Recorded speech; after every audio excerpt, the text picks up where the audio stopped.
9, 12, 10, 28, 2, 23. This is the DSR Podcast.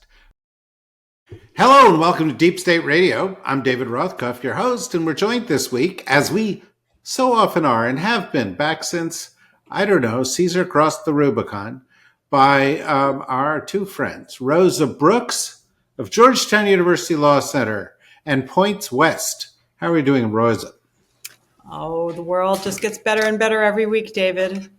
Oh, it does. Well, there's been some news. We'll talk about that in a second. And by our friend Edward G. Luce of the Financial Times and Points East. How are you doing, Ed? I'm doing brilliantly. Brilliantly. Well, you seem to have achieved one of your great goals for this year, because I just read a Politico story that says Trump has told his cabinet and people around him that Elon Musk is leaving in a few weeks. And I am sure that that is 100% because you have driven him out of Washington, Ed Luce. And I just want you to get the credit you deserve. He can't stand the heat anymore. It's just too hot for him. I love the coincidence of Trump saying this the day after Musk loses Western civilization in Wisconsin. Just sheer coincidence, I'm sure. But it won't be a moment too soon, whether it's after his 130 days special government employee clock is up, or hopefully sooner, because we're only halfway to that. But Doge may remain, and big balls may still be there. In fact, big balls may step up to a bigger role. Big balls. Well, big balls. God, just even saying it makes me want to go and brush my teeth. But yeah, big balls will probably stick around. But without the big swinging dick, I'm wondering, what will happen with the balls. But let me stop at that. Yeah. Well, I don't know how much further, frankly, you could go than that point. Rosa, he says he's apparently, according to this story, he's going to remain part of, an advisor, but he's got to go back to his businesses, which seem to be having trouble. Apparently, Tesla Q1 results were down 13%.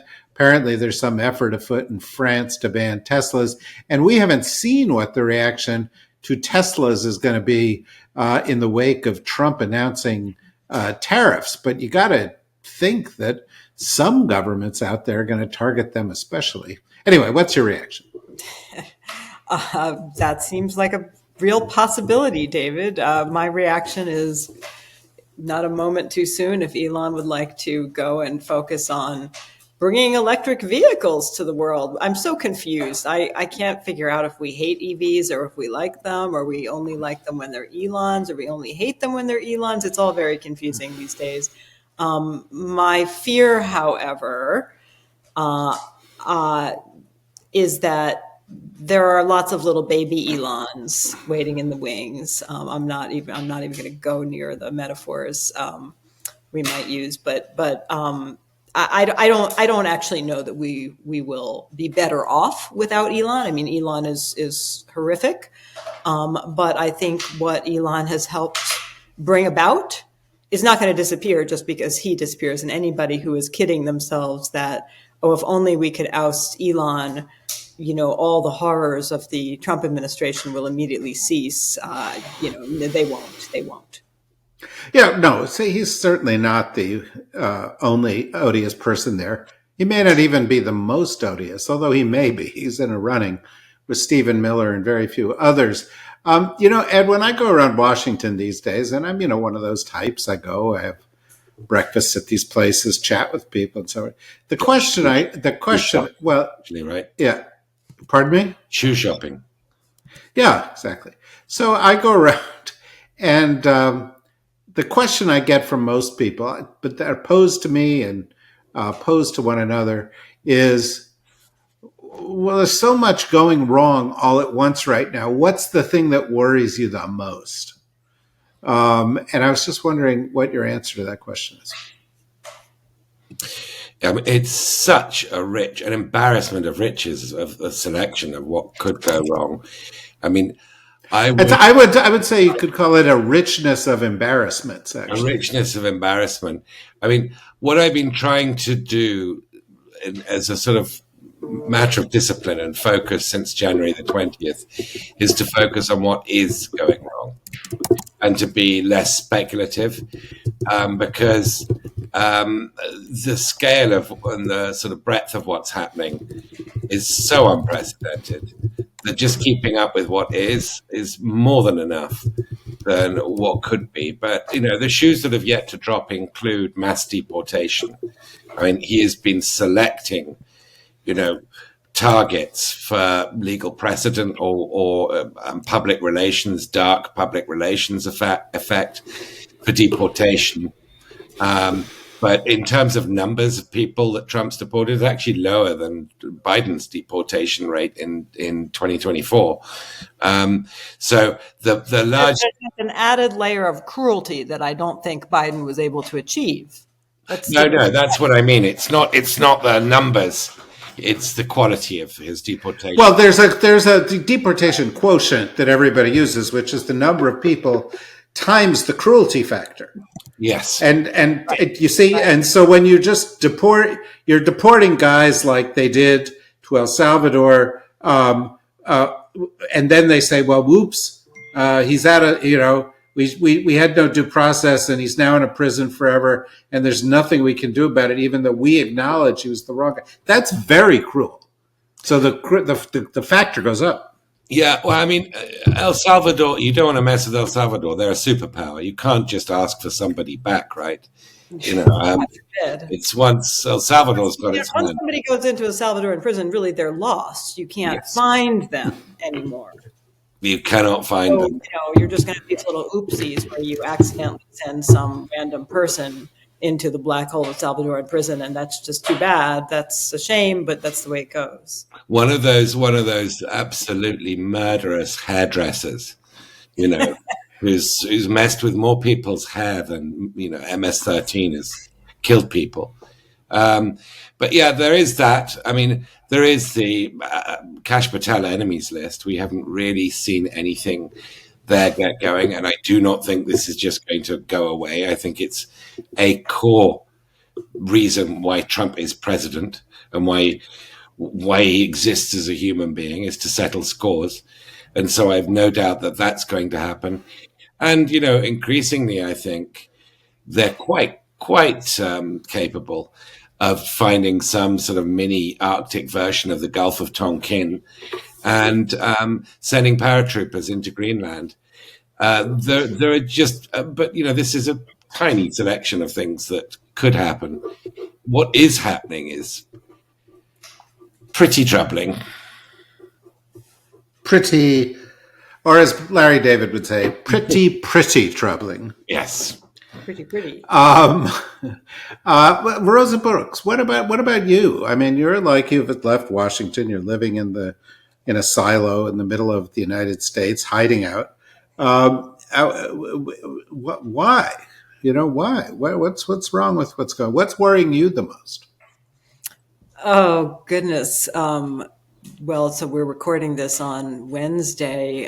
Many of our listeners probably saw Masha Gessen's piece in today's New York Times saying the American police state is here. And I think that's right. I think, the issues that she specifically references are things like people get grabbed on the street by men wearing masks who refuse to identify themselves or even the agency for which they work, and they are disappeared, essentially. This poor Salvadoran guy who was, this poor guy who was accidentally disappeared into the Salvadoran prisons. That's where we are, right? We're at kind of open sort of extortion of universities. Yeah, or by the way, that woman at Tufts who was picked up on same way. Same way by a man wearing a mask, and I it really, I don't know to what extent the average American is even tracking any of this, but I think there's a hardcore of Trump voters who are just fine with that.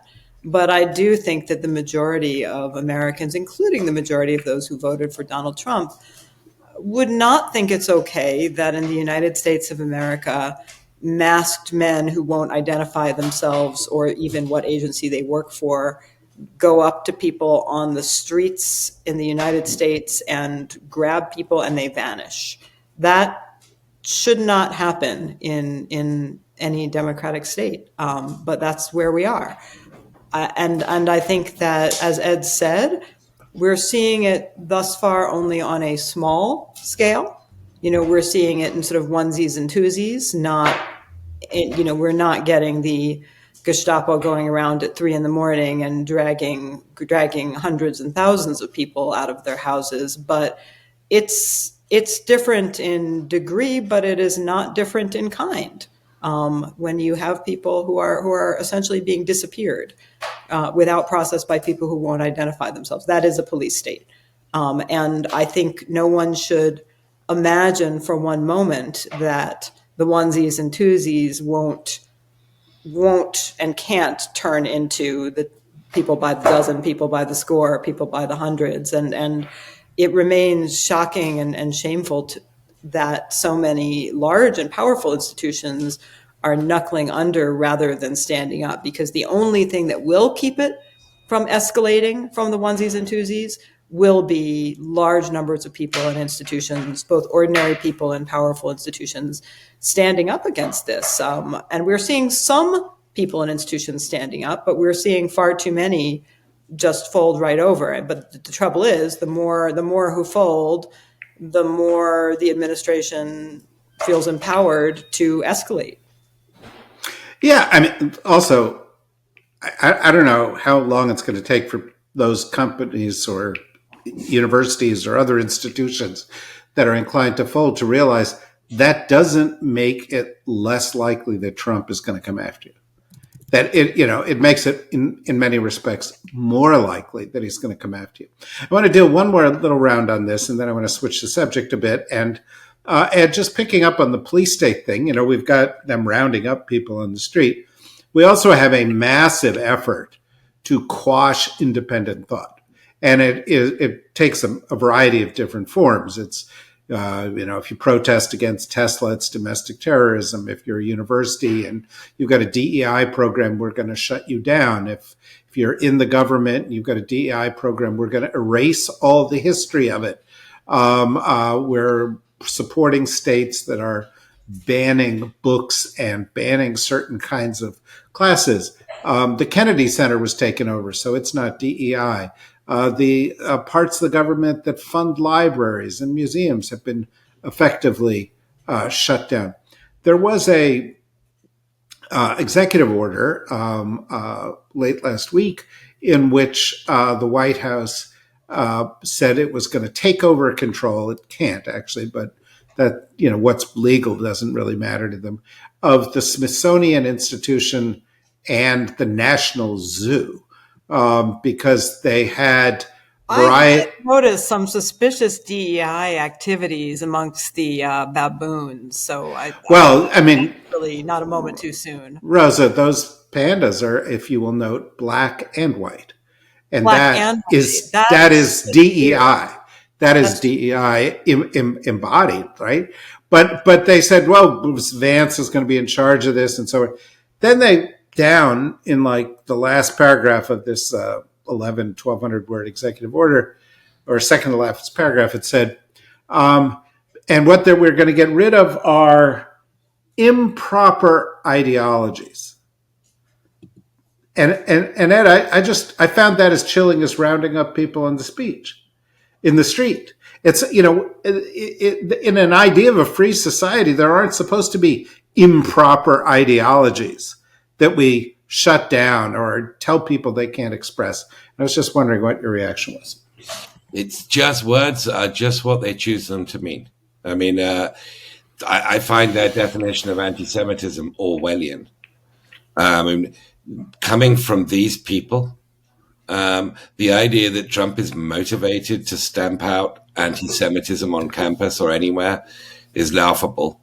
But the use of anti-Semitism as a pretext to attack institutions of higher education, of learning, is an example. All you need to do is sort of watch how they level this charge, how loosely and without any thought to the underlying meaning, or to providing evidence, incidentally, to understand that they can choose to target anything as pro-terrorist, as subversive, as anti-national, and go after it. There's no attempt. They're not even pretending in terms of laying out evidence here.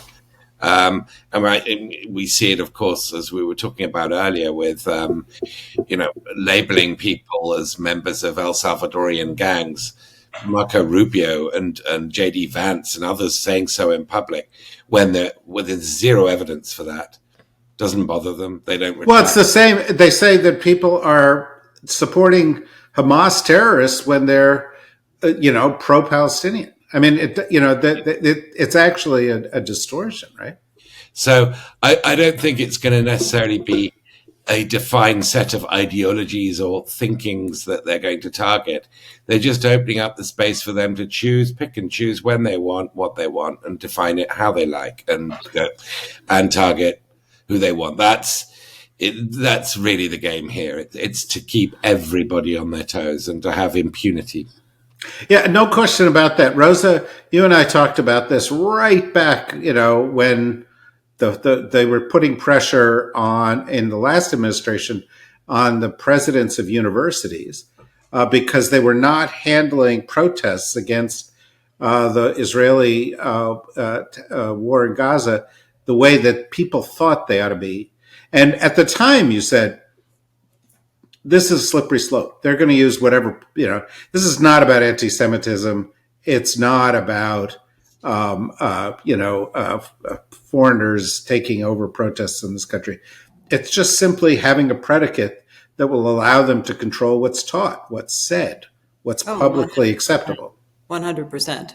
Yeah. And I think the rounding up of people in ones and twos is testing the waters to see if they can get away with it, and to see if the public will react. And the mistake that universities, law firms, and everyone else who are making, those who are capitulating, the mistake they're making is the mistake people always make with extortionists. You think, well, if I just do what they're telling me to do, then they'll leave me alone. They never leave you alone. They'll always come back. And it will get worse and worse and worse, and they'll come for your neighbors, and they'll come for the other law firms, and they'll come for the other universities. And that is precisely what we are seeing, that this will only escalate. The goal is to control. The goal is to prevent, every oppressive regime tries to control universities because universities tend to be hotbeds of, student idealism and student action and student protest. And yes, students can act wacky because they're kids, and that's what kids do. They sometimes get a little wacky. But they also tend to be hotbeds of ideas and dissent and idealism. And if you are planning your autocratic takeover, you sure don't want that. And you sure don't want any grown-ups encouraging the kids to be idealistic protesters. And so they'll look for whatever leverage they can find. And any university that thinks, well, if we just promise to do A, B, C, or D, then we'll be fine. They're deluding themselves because they'll find something else. They'll come after you next for something else. Once they know that they can get you to back down, there will be no end to the demands. The extortionists will be back. And the same is true for the law firms. The goal is not, in fact, to eliminate, illegal DEI or something. The goal is to make it harder for people to sue the government. It's for harder to people to go to court to protest against what they view as unlawful government action. And that is the theme here. Is let us as quickly as we possibly can try to close off as many avenues for dissent, for protest, for people seeking redress through the court system as we possibly can. They're doing a pretty good job of scaring people into submission. Yeah, there's a question about that. And, as we said at the outset, there are an richness of embarrassments here. There, no matter where you look, there is extraordinary, unprecedented, catastrophically bad policies, whether it's foreign policy, national security policy. There's a story now that said Mike Waltz set up 20 different groups on Signal Mike to Waltz discuss. using Snapchat for all principals meetings. Yeah, right. Yeah. I mean, it's pretty extraordinary stuff. And then, of course, you have all the rule of law stuff that Rosa's been talking about. We haven't even talked about them ignoring court decisions. We've got a whole host of things. The question is, what triggers people? And I was talking to one very smart person who I know, Washington person, yesterday, and he said, well, just wait 2 days. And I was like, what's going to happen in 2 days? And they said, well, the tariffs are going to be the thing that triggers everybody, because all of a sudden prices are going to go up, jobs are going to be lost, the world's going to go into recession.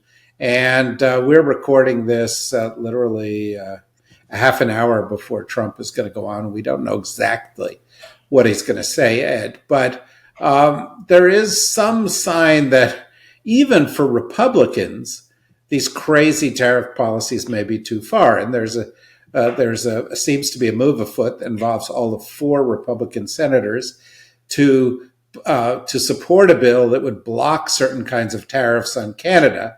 This is where they're going to make their first stand. Think of all the things Trump has done.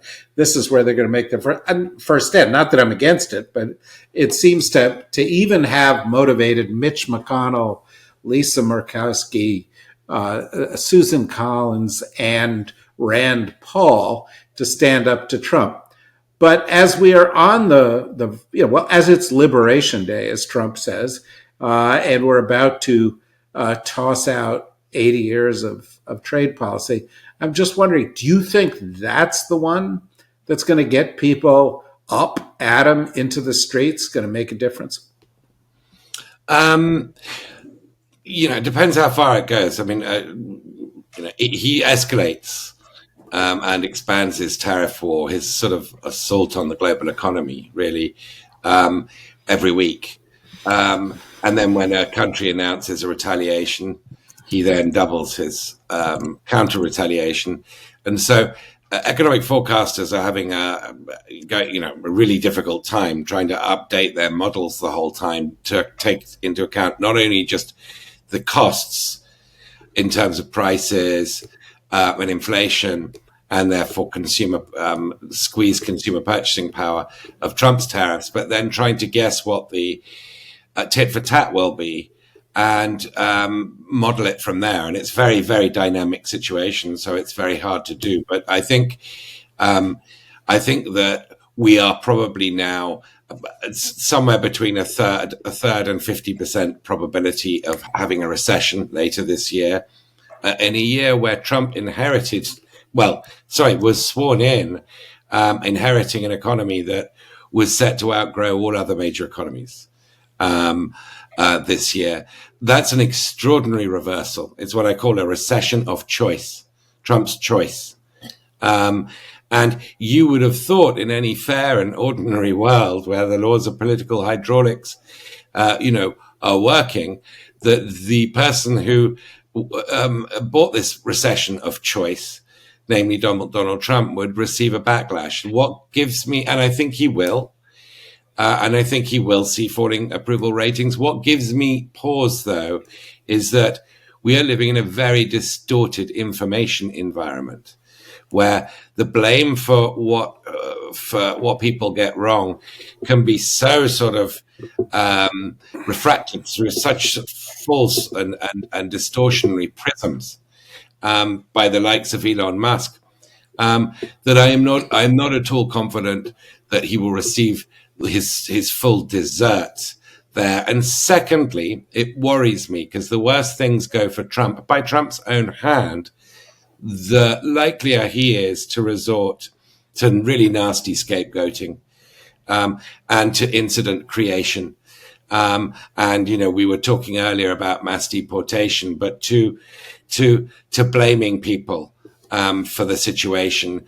And unfortunately, I just don't have great confidence in the great mass of people being able to determine in a calm way who is to blame for the situation.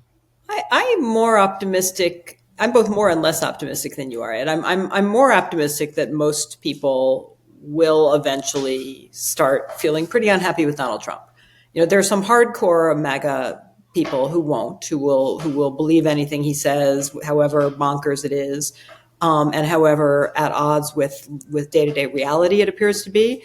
But I think most people will get it. We're already seeing this. We're already seeing polls and focus groups, including of Trump voters, a lot of whom are saying, this is not what I wanted.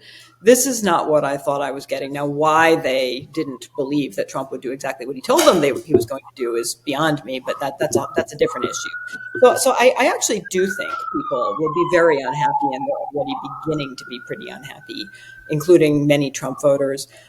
That, I think, is a separate question from whether it is possible to sort of operationalize the unhappiness with Trump, the growing unhappiness, the unhappiness that will continue to grow in some way that makes a political difference, right? And that has to do with, first of all, we don't have elections again until the midterms in 2026, which is a long time from now. And it is entirely possible, even if we have completely normal midterm elections and the results of those elections bring Democrats back into control of both houses of Congress, there's a lot of damage that can be done between now and then, number one. And number two, my biggest fear is that we won't end up having elections that are normal in one way or another, that the Trump response to rising public dissatisfaction with his policies, one of the things he's going to do in response is just what you said. He will try to create diversions. We'll be reinitiating conscription so we can send people to fight Greenland or some kind of bonkers shit like that will distract everybody and, give them a new thing to be upset about, or some new manufactured scandal involving Democrats or whatever. There will be something. 100%. Not only will there be something, there will be 100 somethings, 1,000 somethings like that. But in some ways, that's the least of it, right? The deeper fear is that so much damage is done to the institutions that we rely on to enable us to self-correct, which are primarily having free and fair elections with an independent judiciary, that will help us safeguard those free and fair elections by dealing with challenges to changing legislation and also to local and state level activity intended to suppress the vote, or federal executive orders. Trump's recent executive order on elections, I think, has gotten less attention than it should have gotten in the mainstream media. But so that's my deeper fear is that it is, we all know it is possible for utterly repressive regimes to survive despite having very little popular support for really extended periods of time, if they can either rig the elections or keep people from voting in one way or another. And so that's the fear. So it's not that I don't think Americans will catch on and be unhappy. It's the question of, you can have entire populations that can't stand their government, but are stuck with it if you end up losing the ability to get rid of them through free and fair elections. And that is such a great example of Rosa optimism, where she's like, well, I am more optimistic because people might realize what's going on. And yet democracy is dead, and it doesn't matter what they think anymore. I didn't say dead. I just said in mortal peril. Yeah, good. That's really good. Okay, in the last round of questioning here, I will go back to pick up on what Rosa was just saying and also tie it to this richness of embarrassments question of which is worse. When I talk to people about this, the kind of rational response I get is, well, all of these things worry me, but the things that worry me the most are the ones that will take longest to reverse. So, for example, if they have bad trade policy, you can change the policy the day after. There's going to be damage to relationships, but it's fairly quick to change that. If you want to restore, something that was eliminated by an executive order, pretty easy to do that. restoring the trust of the international community, stopping an international arms race that's created because the United States is no longer seen as reliable, restoring democracy to a country where it's systematically removed, particularly in some of the state. That seems harder, and those seem to be at the top of the list of the things that are most likely to happen in the next 4 years that will take longest to fix. But of course, the list is long. Ed, which are the things that you think will take longest to fix? The trust thing. I mean, there was a very good essay, Substack, I guess, by Dan Dresner on this, which is, look, we focused on the economic costs of his trade wars, against the whole world. But we don't actually evaluate the geopolitical cost, and the geopolitical cost is the incineration of trust. This trade war began with an assault on a salvo against Mexico and Canada, the NAFTA partners, now USMCA partners, USMCA partners of the United States. A deal, the renegotiation of NAFTA that Trump did. And he's now repudiating that deal. In fact, he's calling it a stupid deal, and saying it has enabled them to rip off the United States. This is Canada, the closest, friendliest, most sort of gentle neighbor any country could ever hope to have, that renegotiated the deal under duress, accepted that deal, that Trump is now using as a stick with which to beat them. If Canada cannot rely on the word and cannot trust the United States, nobody can. And, getting rid of Trump is one thing, but the world has noticed that, there is a sort of seesaw going on in American politics right now, and that another Trump could come back. And therefore, I think you're going to see, as you already are, all kinds of arrangements that would have been unthinkable 6 months ago, such as last weekend, China, Japan, and South Korea getting together to talk about trade and having a sort of common response or some sort of benchmark for how they respond to what Trump is doing. Japan, South Korea, and China, this doesn't normally happen. Canada is, of course, coordinating with the European Union and Mexico. Others are going to be. There are all sorts of ad hoc arrangements, and the EU is reaching out, really quite persistently to China. Again, something that it really didn't want to happen. And during the Biden years, what we saw was a rather uncomfortable, not complete, but attempt to forge transatlantic consensus vis-a-vis China. That's now dead. Well, I think, there's no metric for trust, but you can see what happens in its absence. It's it takes time to rebuild trust, and time, chiefly involves proof that America can consistently walk away from Trumpism. Right. And that doesn't happen with one election. So I think that's a very long-term cost, because we're talking at least, a couple more 8-10 years of non-Trumpism before people think, okay, that fever is broken. Yeah. So, Rosa, how long will it take President Eric Adams to fix all this? No, Ed is right. It's we had a lot of sort of capital in the bank with allies by the end of the Obama administration.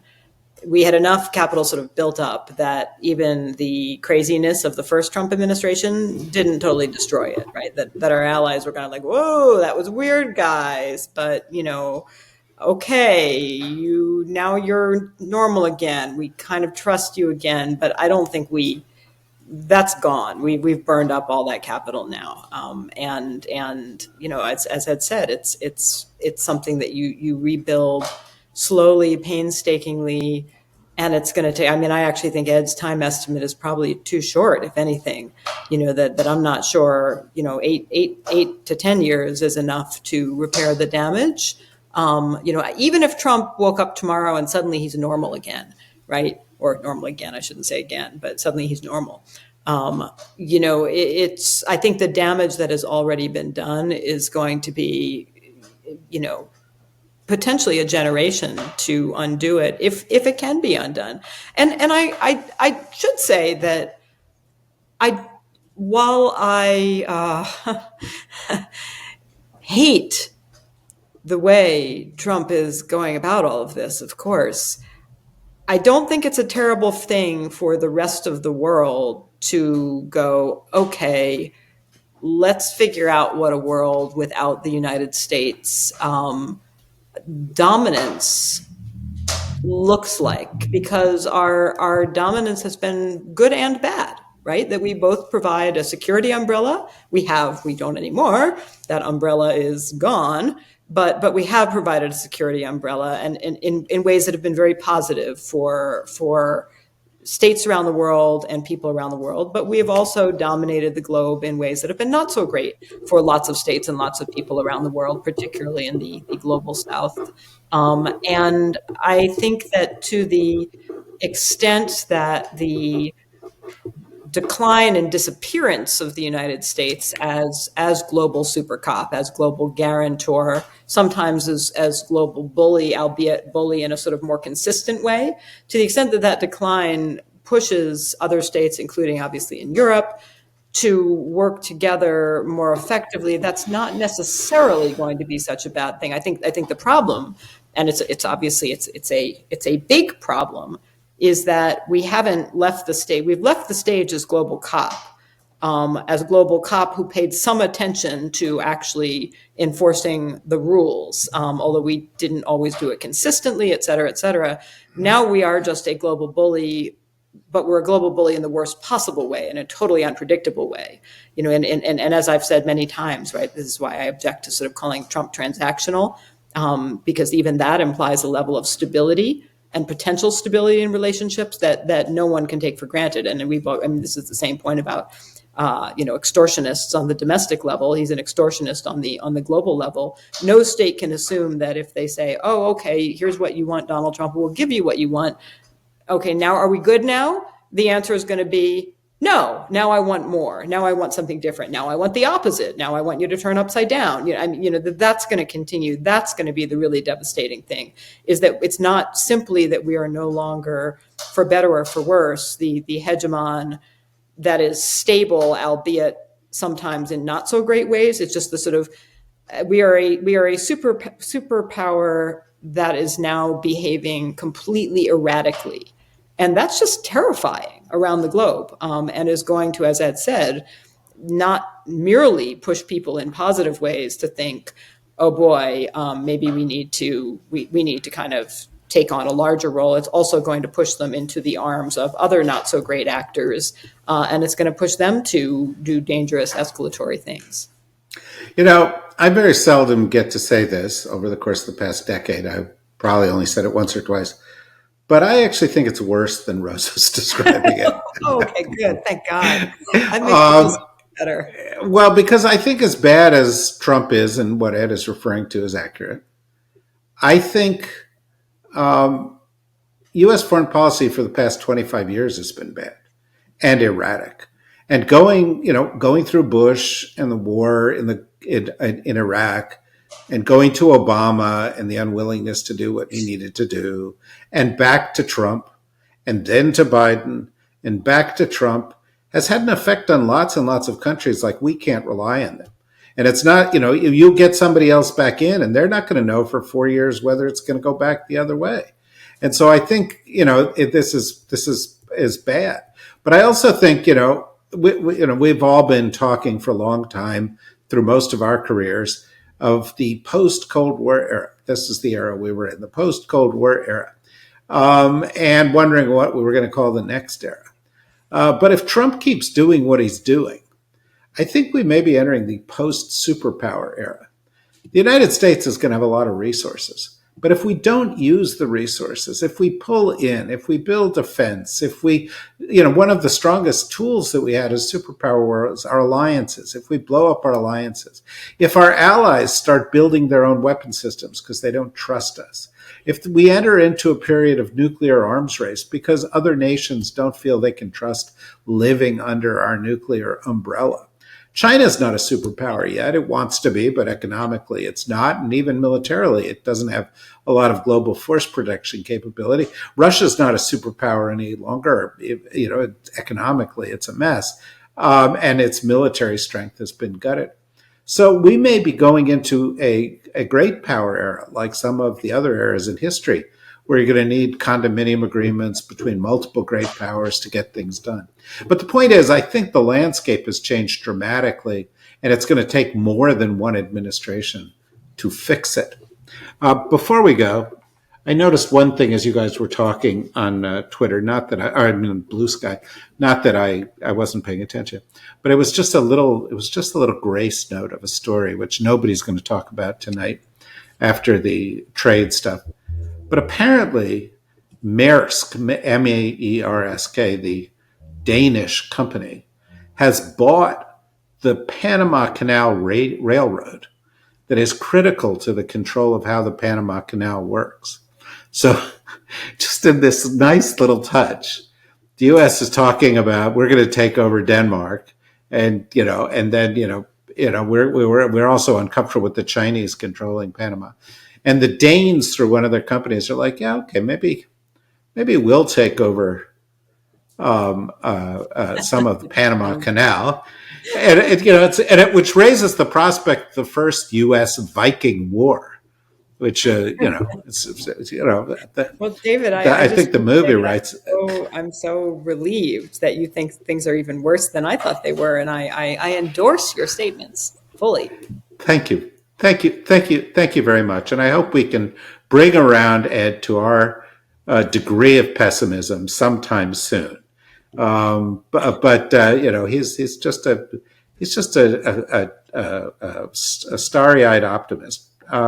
Anyway, we are here at the end of this week's chat. We will be back for next week's chat. And of course, tomorrow we'll, in our slot, talk about the politics of all of this with Norm Ornstein.